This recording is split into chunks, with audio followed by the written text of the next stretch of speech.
Assalamu alaikum. Assalamu alaikum, all the viewers. This is Farzah Yaamin, and today I have been presenting the relationship stages in key accounts management with my fellows Fatima Abbas and Tayab Zafar. Next slide, please. Starting with the types of relationship. There are 5 types of relationships: exploratory relationship, basic relationship, cooperative relationship, interdependent relationship, and integrated relationship. I will be explaining these relationships briefly, and they will be explained later extensively in the presentation. So first of all, exploratory relationship is the relationship in which suppliers need to recognize potential key accounts from the outside and treat them as such. The bigger the customer, the longer it will take. Now, coming towards the basic relationship, basic relationship is a very simple relationship. Is a very simple and transactional relationship, which has the benefits of efficiency, clarity, and resource control, alongside of its disadvantages of vulnerability to competition. Number third is a cooperative relationship. This relationship is to be regarded as a transactional stage. This stage is quite hard to control, and customer is very likely to be losing their money. Number fourth is interdependent relationship. In interdependent relationship, the interdependent relationship is the stage in which supplier developing key accounts management normally aspire with the right kind of customer. This relationship involves trust and much more exchange of information. In this relationship, there are also protective strategies based on a much deeper understanding of a customer and opportunities for joint strategic planning, leading to substantial business growth. Number fifth is integrated relationship. These relationships are just like a sort of a merger. Boundaries between two companies are in this relationship, boundaries between two companies are almost dissolved, and since a high degree of trust eliminates, there is no need of protection. Now, coming towards understanding key. Next slide, please. Understanding key relationships. First of all, we have to understand what are the key relationships. We can get it from one of the example, like if we talk about in personal relationship, we have to behave very differently towards different people. Like you cannot treat your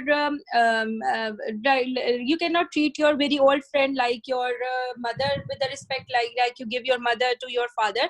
Also, you have to behave different towards different people according to how well you know them and what they mean in your life. So we can say that if you treat your colleague or associate like your postman or your child teacher as an old friend, they would be very, very puzzled and upset, or maybe even get offended. So in the same way, when you have a relationship with the customer, or if you have inter company relationship, you have to just if you have just started trading with the customer in a limited way. So when you have just started a very, very small trading with the customer, so if you involve your chief executive in a strategic planning workshop, it would not be very seen very comfortable, and very, the customer will get puzzled and upset. So both the key account manager and the supply organization need to know that what kind of relationship they want from each other. So what we have to do is we can understand our current position in relationship hierarchy. Relationship hierarchy will be extensively explained later in the presentation. And we have to decide how far this relationship can go and how far we want it to go. So according to that, we have to make a plan to move forward. We have to match our strategies and the stages we want to reach. Now, coming towards our waste, we have to know what resources are we taking it as a. Next slide, please. So we have to know that.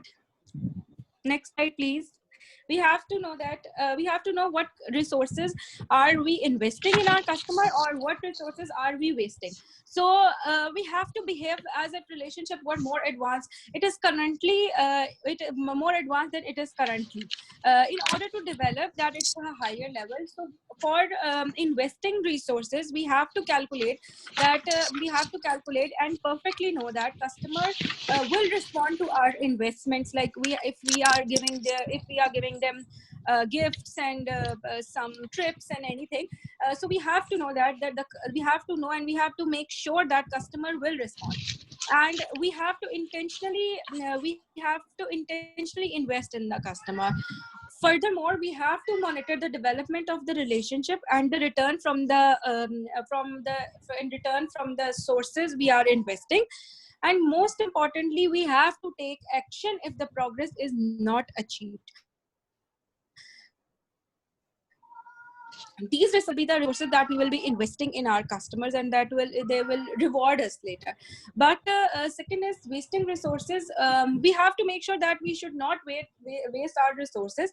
So if you have somehow supplied into a stage of a relationship which is one-sided and not moving forward, you should stage a cautious retreat. First of all, you have to consider what you are doing that is not appreciated by your customer and by your customer, and we have to withdraw resources carefully to a more appropriate level. Next slide, please. Now, hierarchy of a relationship.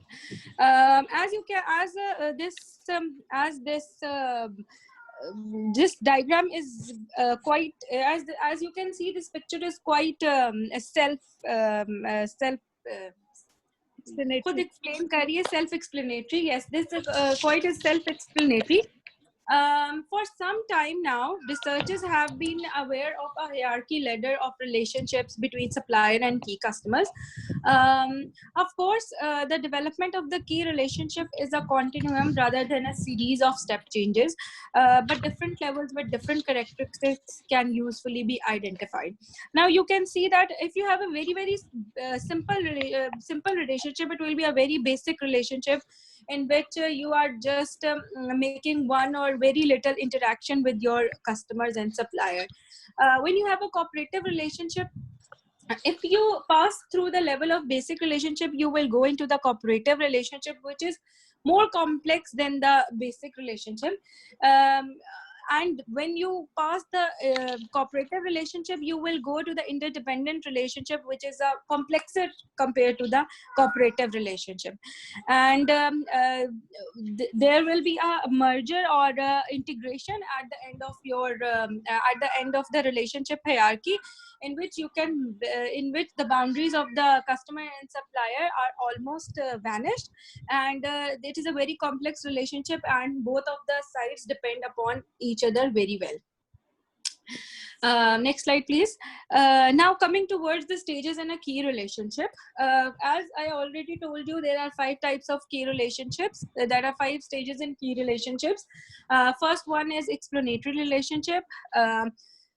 The explanatory relationship is the earliest stage of the relationship development before even trading begins. In this relationship, where you just explore the other party and get to know the very basic and explore very basic and little things about them. So we can say that it could be described as a stage of investigation or like development of understanding between customer and the supplier. In the explanatory key account management relationship, the key account manager and the purchasing manager tend to keep the process of exploration very focused. They have to tightly control the amount of interaction with others in their organization until a decision to work together has been reached. Next slide, please. As you can see that next slide, please. As you can see that in an explanatory relationship, only key accounts manager and key customer has an interaction between each other. And at this stage, companies have a very little or no interaction history and experience of each other. So they will be trying to form an opinion of each other, probably both on an objective and subjective grounds. At this initial stage of relationship, the selling company would be quoting the customers in order to explore its particular needs and aspiration. As this picture is also very self-explanatory, as you can see here. The only key accounts manager and key customer having an interaction and very interaction or experience and experiencing each other. There is no interaction of purchasing department or operation department or finance department or higher levels or sales and marketing department or a very higher levels of authorities with each other. Now Tayyab will continue the presentation. Thank you. Thank you, Farzah. Assalamu alaikum everyone. My name is Tayab Zafar. I'll be explaining first of all the basic relationships. Starting with the introduction of basic relationship. Basic relationships are most likely just a traditional sales relationship. What salesperson and the customers have the relationship with each other. It just revolves around the money. The basic relationship stage implies a relation with a pronounced transactional emphasis. It is simply the exchange of money for goods and services. It just focus on the price of the product and just it's as it is saying it's just related to the transaction emphasis. In basic relationship, key account manager and purchasing manager are in regular contact. As Farzah told earlier, not all the departments coordinate with each other. There are just two key main managers. One is the key account manager, another one is the purchasing manager. Next slide. In basic relationship, barriers to exit are low. Both the parties don't feel very committed to the relationship. They can easily exit the relationship if they find another better option. So coming on to the next point, in basic relationship, the customer tends to be very focused on the price. As I told you earlier, that this relationship just revolves around the price of the product, where one can find a better option, he or she will go to that option. In basic relationship, room for development is very little because the key account manager is focused on his or her reward package, which is just a short term. So that's why there is a very little room for development in this relationship.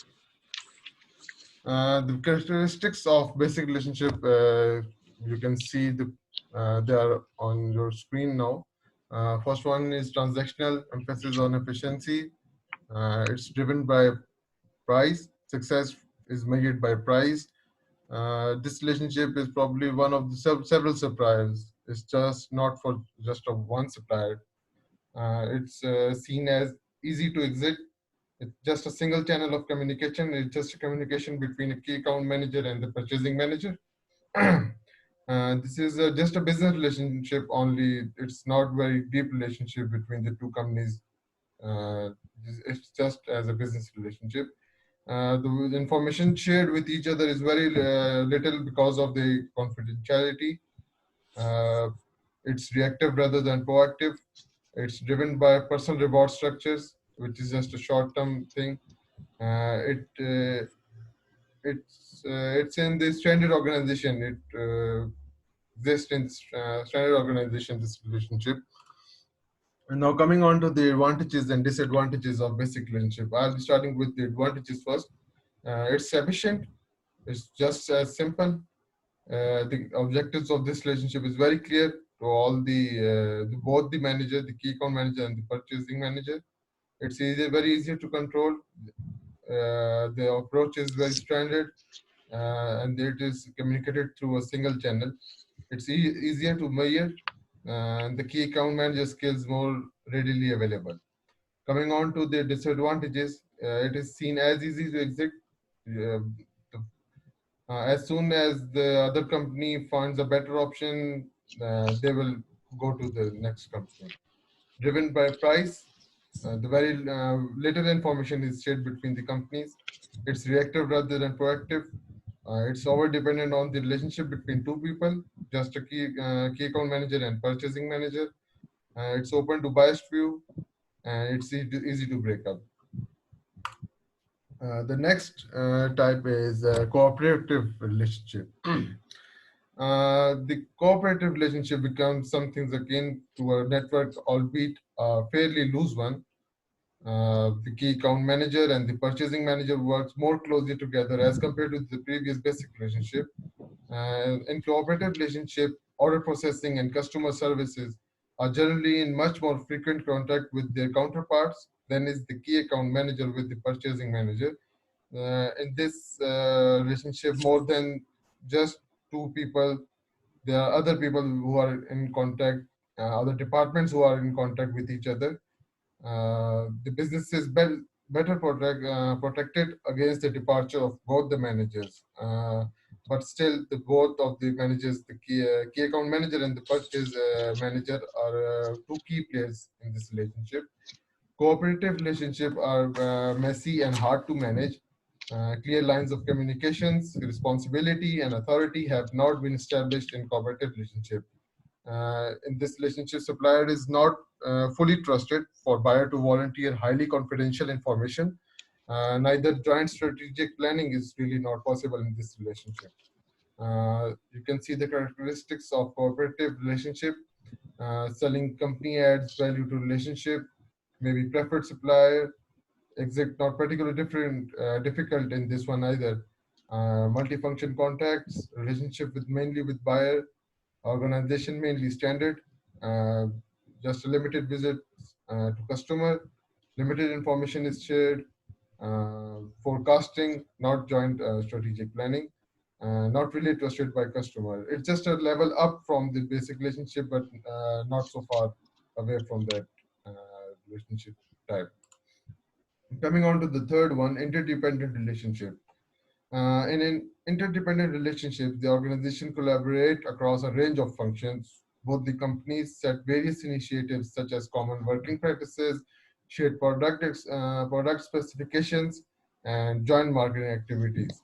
Both the companies will become closely aligned with direct function-to-function communication at all levels. All the departments, whether it is finance department, HR department, marketing department, procurement department, all of the departments of both the companies will be con- uh, coordinated with each other. They will be in frequent contact with each other.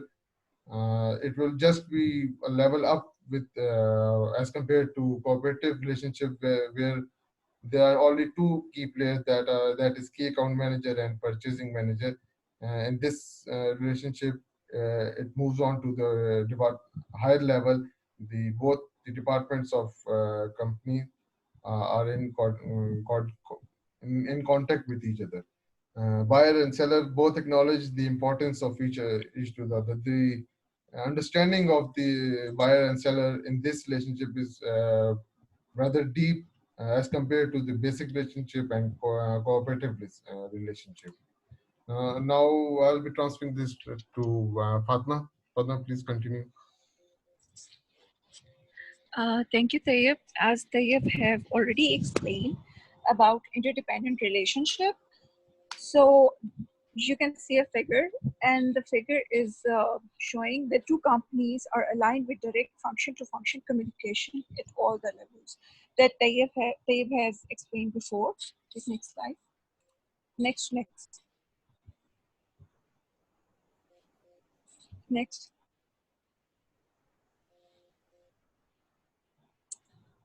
Next slide, Tayyab.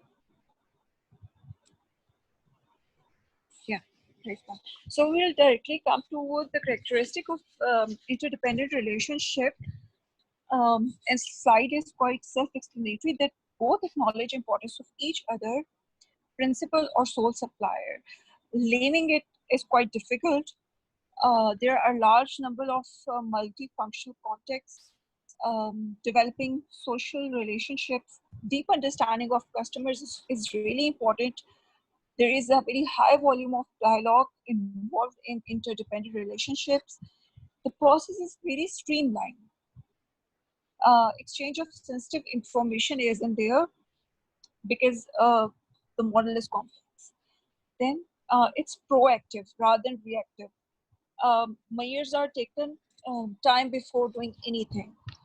Then both the sides are prepared to invest in relationship. So it's a mutual effort. A wider range of joint and innovative activity, joint strategic planning, focus on future and development of trust. Because in this interdependent relationship, both buyer and seller acknowledge the importance of each other. They have to trust each other, and if either is missing, then it cannot be an interdependent relationship. Therefore, the volume, quality, and scope of information exchange increases considerably in interdependent relationship. Next slide. Well, Farzah and Tayyab have already explained these cooperative relationship, basic relationship, and interdependent relationship. But just to give you an overview about this, that within interdependent relationship, the volume, quality, and scope of information exchange is very high. In case of cooperative relationship, strategic sensitive material is added to previously shared information, that is transactional and tactical. And within basic relationship, communication is transactional only. Next slide. Well, this figure is basically there to give an overview about difference of information exchange between cooperative and interdependent levels. So you can see it. Um, we'll go to the next slide. Benefits of communication among two companies. Next slide. Thank you. I have added all the points within this slide so that you don't have to go through the chapter again. But highlighting the benefits of communication among two companies can be like communication creates a positive gravitational pull. Then it is that through communication, it develops an insight about how people work within internal environment of both of the organization. They get to know internal environment of each other. Okay. Now, in this case, the team members work collectively to gain approval for the project from the senior or from the management, and they have a very realistic set of expectation. Then the level of maturity and understanding in both the parties allows the other to profit from the relationship. So it's a mutual kind of thing that both of the parties, uh, the buyer and the seller, both they work together to gain profit, and through their mutual relationship, through working mutually. The last one is the most important benefit of excellent relationship with key account emerges is the opportunity for mutual cost reduction. So, by working mutually, there is an increase in profit and reduction in cost. So both are mutually benefited through this. Next slide. Is you can see the picture that in both on both the ends, selling company and buy company, they have uh, mutual teams working together, as in operations focus team, R&D focus team, finance focus team, environment focus team, service focus team, marketing focus team. So both of them work together within the functional departments, unlikely the interdependent relationship. Integrated relationship is much more dependent on each other. All the functions are dependent upon each other because they are working together to achieve set of goals they have to. Next slide. Now here it is, the integrated KAM relationship. What it is all about, the two parties come together to operate as a single entity. As you can see, you have seen in the figure that they work together as a single entity and create value, not only to achieve individual goals, but they achieve goals mutually by working together. Okay, integrated key account management relationship involves working together within cross-boundary functional or project teams that you have already seen in the figure. that they work collectively within the functional departments and with or as project teams. Then the next one is the borders between buyer and seller have become blurred. So, because both the teams are working together, or all the people are working together within functional teams or project team, so all the information is visible to both of them. Okay, and the borders between buyer and seller uh, are almost nothing; they are blurred. But within the market, there are only very few companies that are working with an integrated relationship. The market is very small for integrated relationship, and there are reasons why they don't work on a massive scale. I'll discuss that later on. Now going towards the characteristic of integrated relationship. Next slide. Here, the characteristic of integrated relationships are that there are real partnerships, they're mutually dependent, they are very few in number, as I've mentioned earlier. There is sole supplier and possibly handling secondary suppliers, high exit barriers, and exit is traumatic. Why is it so? Because teams are working together. So in case if they're ending up a venture, then it is really massive, or you can say that they're going to lose a lot of money in it. Then there are individual organizations subsidiary to teams, socially dedicated, cross-boundary functional and project teams, open information sharing on sensitive object, transparent cost system, because all are working together, so everything is transparent and open to each other. Assumption of mutual trustworthiness at all the levels, as I mentioned earlier. Um, then there is absentation from opportunistic behavior, lower protection against opportunism, joint long-term strategic planning, and better profits for both. So overall, by going through these characteristics of integrated relationship, we get to know that if they are working together, everything is open and transparent. Mutual trustworthiness is there. One cannot work with opportunistic behavior, you know, because everyone will get benefit if they'll work alongside with a strategic planning, and both will gain profits. Now going towards the next slide. As I have mentioned earlier about integrated relationship, what it offers, it maximize opportunities, it cut down the cost, it develop a broader business space, it enhance the expertise because people get to learn from each other while working together. People come with innovative approaches, they do something creative to capture the market, they work together to achieve long-term future goals.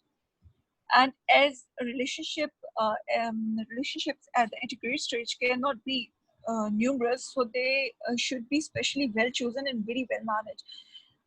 As I had mentioned earlier, that there are very few people who are working with this integrated relationship.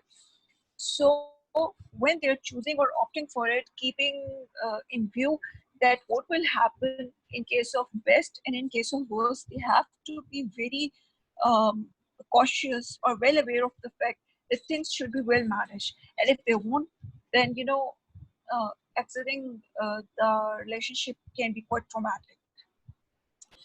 Next slide. Now here we are talking about the cause of this integrating relationship. Why basically relationship disintegrate? By now we have talked about integrated relationship, but now we are going to talk about a kind of fear within an integrated relationship, that it will diminish or it will end up. So what can be the cost of disintegrating relationship? It can be the key person who might not be working the way he or she want to, because they lack appropriate skill set. It might happen that there is a new organizational ownership that may cause it. um, in case of relationship, it can also happen that the failure can happen at different levels due to forgery. Then there can be breach of trust. So these all factors should be think before getting into integrated relationship. And if the partnerships are done on not on the basis of trust, if there is any forgery, if there are lack of skill set, so then all along things will go in opposition to integrated relationship, and ultimately they'll vanish out. Next slide. Next slide. So here briefly I'll go through again the cause of disintegrated relationship. That price of product, not that often the reason. Okay, here we have discussed about what can be the possible reasons. As I have mentioned earlier, price cannot be one of the reason for disintegrating a relationship. Poor performance is of much lower percentage that could cause to disintegrating relationship. The basic failure of the relationship can happen because of the key accounts manager. The key person, the business developer, or the key accounts manager, they play a very important role in terms of if they want perform the very same way as they're expected to, if there is no transparency, if there is lack of skill, if there is any kind of forgery that happen, so or breach of trust by any means, there is a new culture, organization, ownership. These all factors can cause disintegration of relationship, disintegrating relationships. Uh, that was all on my part, and the rest of relationships have already been discussed by Farzah and by Tayyab very well. So thanks a lot on our part, and Ramzan Mubarak.